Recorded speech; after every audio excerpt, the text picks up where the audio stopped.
The ball streaked towards little Jimmy Hansen, covering the distance uncomfortably fast. The scrawny boy 2 sizes too small with the aviator glasses jumped out of the way. It landed directly where he'd been standing. And like that, the game ended. "Damn it, Jimmy! You're supposed to catch the ball, not hide from it," the fat kid with a glove on one hand cried. The skinny boy with glasses turned from the pitcher's mound to look at Jimmy with disdain clearly visible on his face. "This is the 3rd run you've allowed, and you wonder why we never let you play with us. You're dog shit. Actually, I apologize to all loads of shit out there. You're even more useless. Honestly, I'd prefer to have Roger Morris on our team, and he can't see a damn thing with those bug eyes." An easygoing boy with blonde, shaggy hair and a confident smile strolled up to Jimmy, extending his hand to assist, and he said, "Here, let me help you up. After all, you're the best player on our team. MVP hands down. Come on, boys, give him a cheer." The boys chanted Jimmy's name in a mocking parade of triumph. "I don't need your help, David," said Jimmy. Dirt smeared and face growing hot, the embarrassed boy attempted to climb to his feet. And the hand that was extended there to help struck lightning fast, catching the smaller boy squarely in the chest. With a groan of pain, the dirty boy hit the ground for the 2nd time that afternoon. "Well, if I knew you liked to eat dirt so much, I never would have offered to help," said David, a wolfish smile forming on the landscape of his face. A chorus of cruel laughter echoed all around. "I hate you, David Baxley," said the wheezing boy. David looked at Jimmy with disgust, giving him a savage kick to his left kidney. "Why don't you do us all a favor and die? I doubt even your family would miss you." The rest of the boys walked away, leaving the bleeding Jimmy whimpering on the ground. No longer crying from pain, but seething with anger, slowly he began to crawl to his feet. "I wish I could go somewhere else. Just pick up and move and never have to see those shitheads ever again," said Jimmy, speaking to no one in particular. It was thoughts of revenge that occupied his mind, half-baked plans he didn't have the courage to act upon. But no matter, it wasn't revenge he truly sought, but a friend. The idea of having people look at him and truly see him. Humiliation for David Baxley was just an added bonus.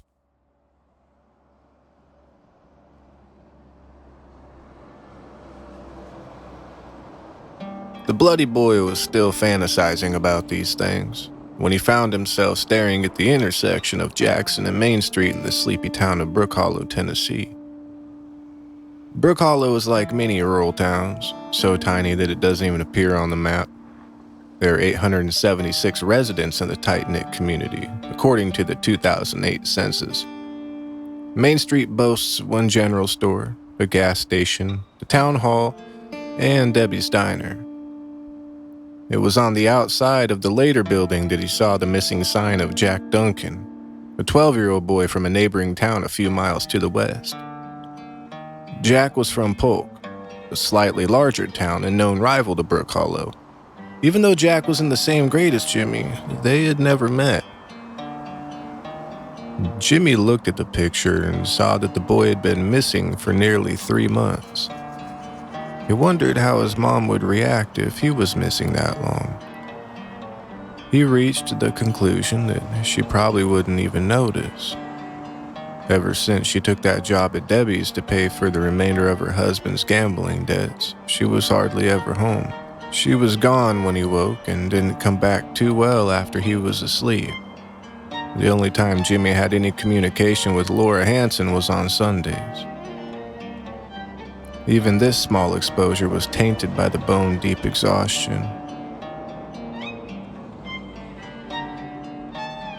She may have been present. Even so, she wasn't there. Laura wakes, eats, drinks, uses the bathroom, yet she isn't really living. She reminded the boy of those cheesy horror movies they sometimes play late at night, The Walking Dead. As little as his interactions with Laura are, at least she still lived in the ramshackle motorhome right off the main highway. His dad, if he even still qualified to be called that, left some time back, draining the joint bank account and leaving the two of them penniless. Jimmy didn't even know where he stayed, let alone had a phone number for the bastard. A few years back, he received a postcard from him. He was shelled up in some two-bit motel in the thriving city of Las Vegas. On the back of the card was a charming little note that said, "Jimmy, I wish you could see the city. Maybe you could come out and visit. I'd love for you to come and hang with my friends. P.S. Could you have your mom send me some money? I'm in a little bit of trouble here." This led to his first real fight with his mom. He was adamant on going and meeting his father, thinking that if he got to know him, he could change him, bring him back. His mom wanted nothing to do with the man, nor did she want her son to be hurt again, and the argument got heated and words were exchanged. But in the end, he stayed, but some things chafe over time. Things were never quite the same. If the boy was honest with himself, he would have to admit that there's no one in his life.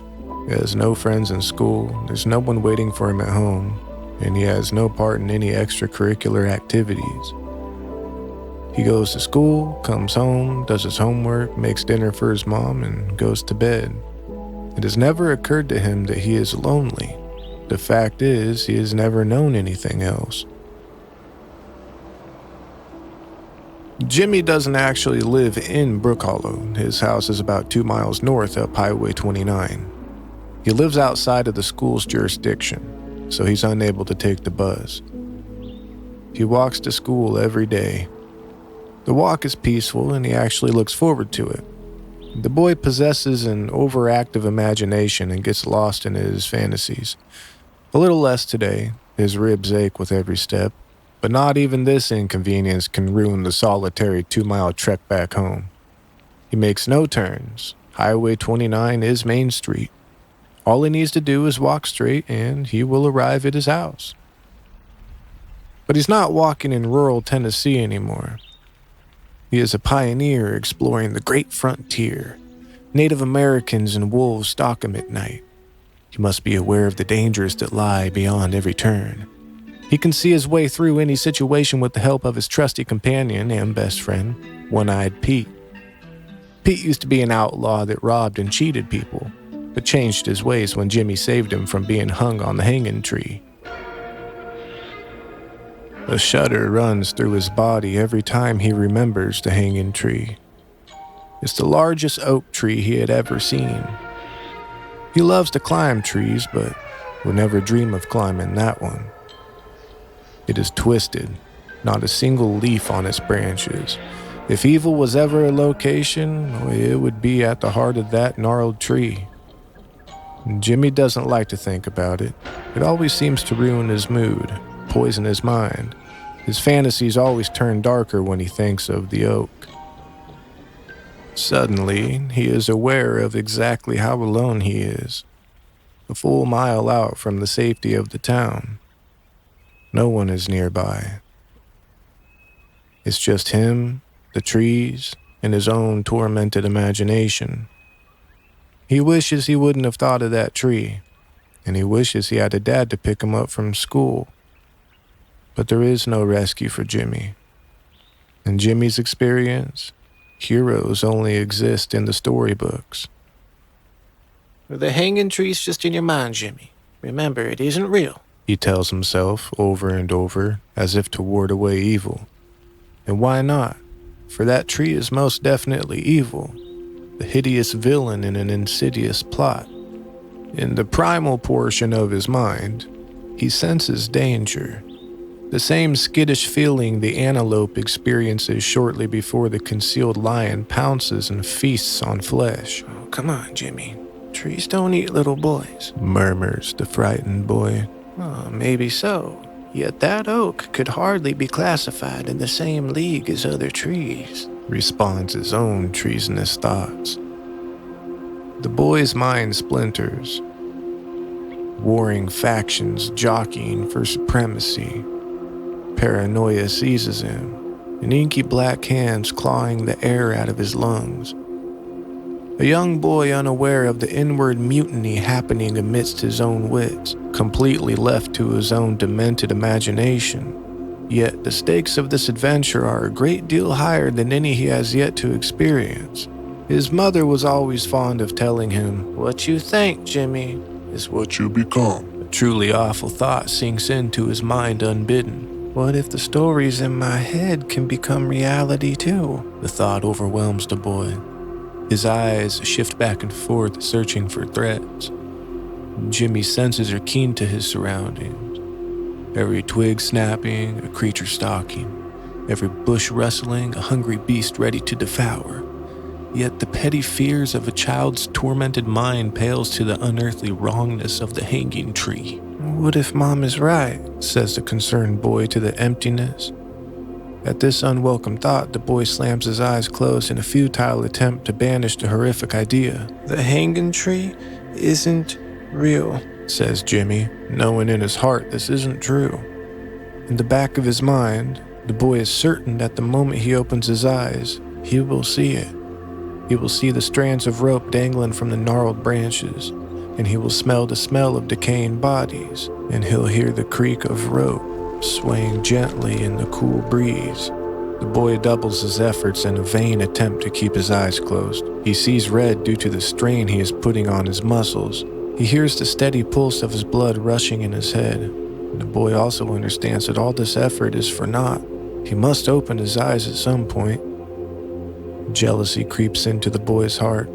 Envy for the man born without sight.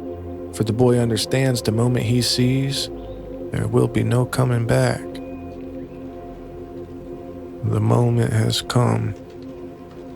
Jimmy can no longer keep his eyes shut. Seconds before his eyes fling open, he feels the gentle touch of someone's hand on his shoulder. This touch startles him and he throws his eyes wide open. Sure enough, a few hundred yards in front of him stands the abomination. A lone tree on the top of a bald, scarred hill. Not a living thing to be seen. No vegetation growing on the hill. No squirrels scuttling about. Just a great oak, standing. An obscene gesture to the god of this world. The only fruit of this tree, the decaying flesh of dead men. And likewise, the only cup, the curdled blood of those hanging. A final meal set for the boy. An unholy communion. But the hand, whose was it? Was it even human? The little boy left visibly shaking at the touch of the unknown.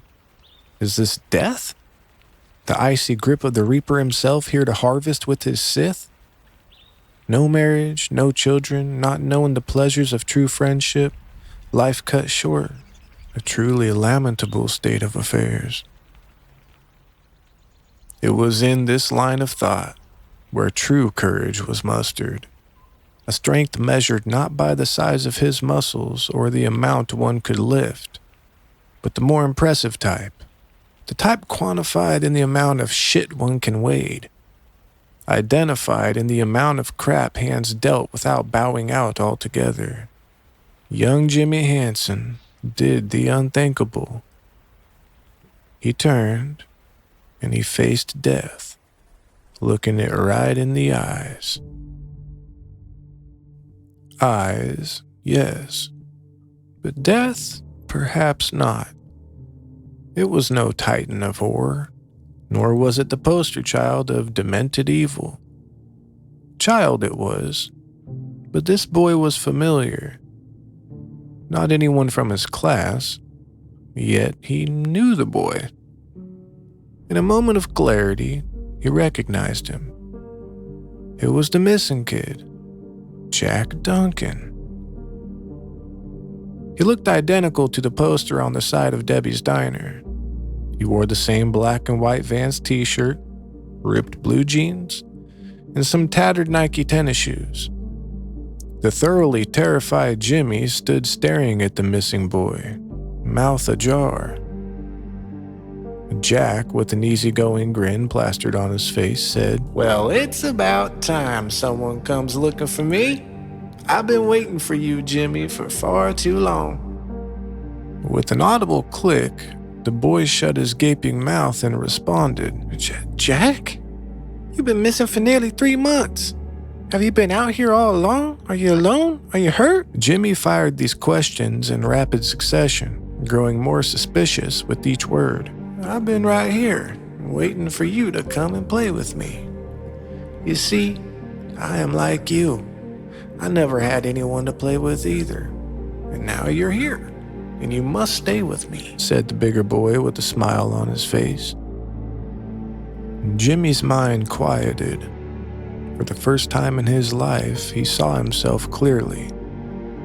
A boy with no friends, no father, hardly a mother, bullied every day, and no way of escape.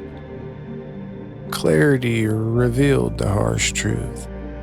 A day had not gone by that he wasn't lonely. There was no one in his life. There was no life for him. The undersized boy looked at the other with longing in his eyes. He thirsted for a friend like a man lost at sea. He hungered for companionship like a man stuck in the wilderness. It wasn't just a desire, he was desperate for a friend. If the bigger boy would leave, Jimmy felt as if his soul would tear in half.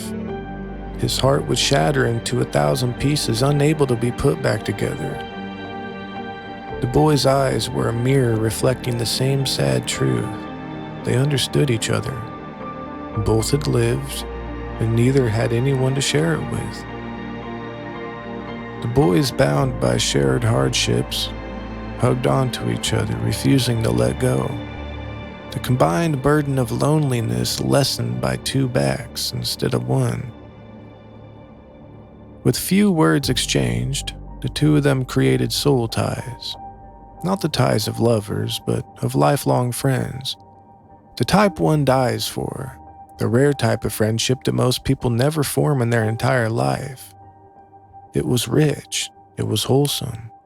Jimmy felt as if his life was complete, the one thing he always desired truly fulfilled.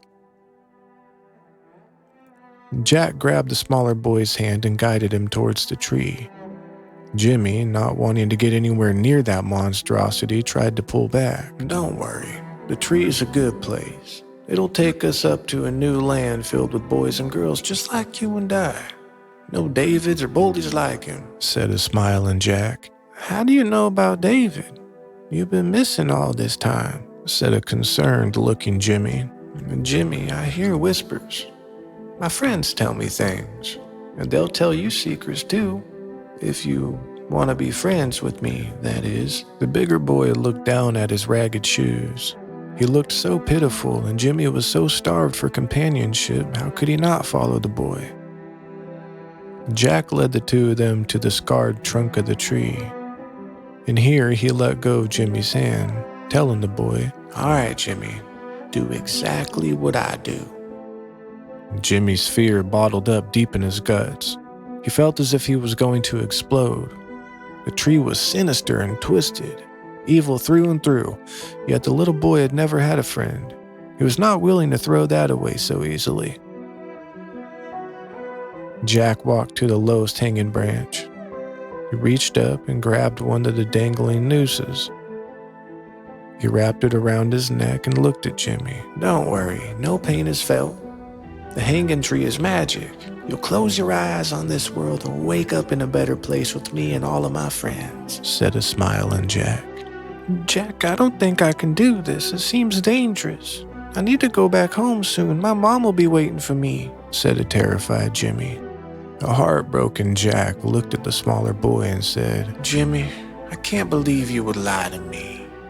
Your mom isn't home and she wouldn't even notice that you were missing. Come with me. I am the only one who cares for you." Tears streaming down the smaller boy's face, he responded, "Please don't make me do it, Jack. This place frightens me. Can't you just come home with me?" No! "This world despises people like you and me. We weren't made for it. We were made for the hanging tree. This is where you belong, snarled the bigger boy. Jimmy, with his eyes still running, reached with trembling hands for the dangling noose. He seized it, and with one final glance at his friend, the little boy placed a loop around his neck. Immediately, the noose drew tight. It felt as if the tree was hauling him up by it. The boy kicked and squirmed and trying to shout for help, but his airflow was cut off. He managed to make a choking noise, and then with one final twitch, all was still. Still as the glassy surface of a lake on a spring day. Little Jimmy Hansen had finally made a friend, and the two boys remained dangling together, gently swaying in the stale autumn breeze. I feel warm again. I feel warm again. I feel warm again. Warm again. Warm again. I feel warm again. I feel warm again. I feel warm again. Warm again. Warm